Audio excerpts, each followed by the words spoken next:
Welcome, Mr. White. Thank you, Mr. Mayor. I just want to talk about freedom for a minute here. And I just want to be thankful that we live in a country where we can still speak and we still have our First Amendment rights. And I'm thankful that today the City Council is allowing us to clap, so I'm happy about that.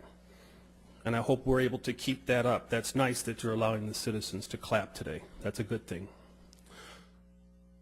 Thank you. You can clap. Go ahead.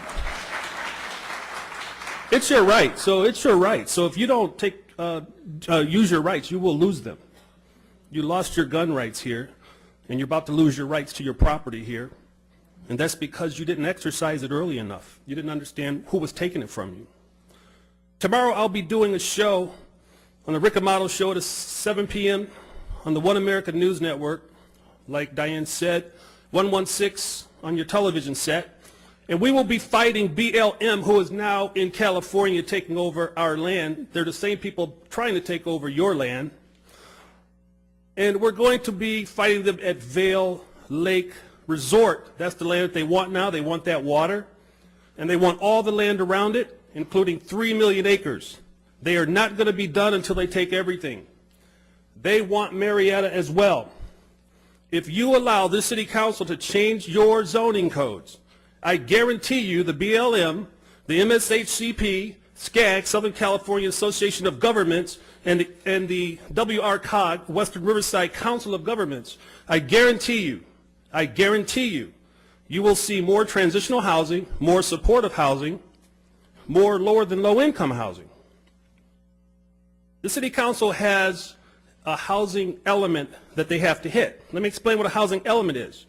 Housing element comes from the Housing and Community Development.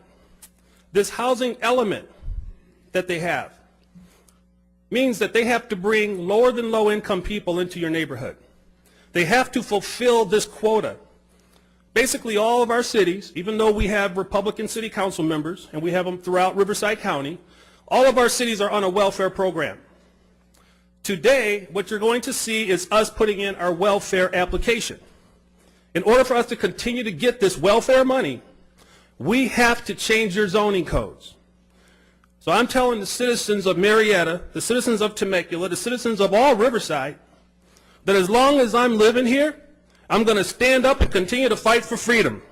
There is no way that we're going to let this go silently.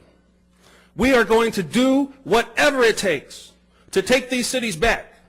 I tell people all the time, you take back your city, you take back your county, you take back your state, and darn it, you take back your country. Thank you.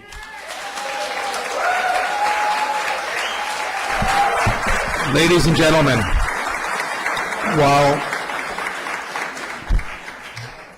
Mr. White is correct, there was clapping that was allowed tonight, but let me explain that to you briefly.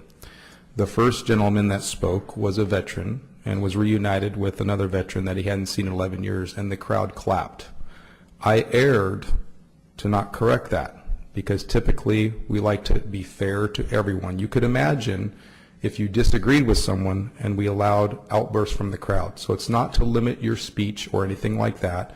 It's to be fair. This is a business professional meeting. But since I erred, in order to treat everyone fairly, I allowed clapping for the rest of the public hearing.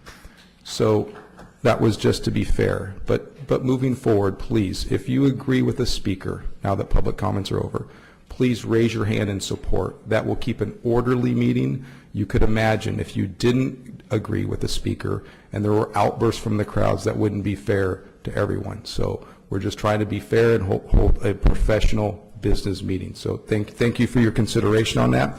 That moves us to our consent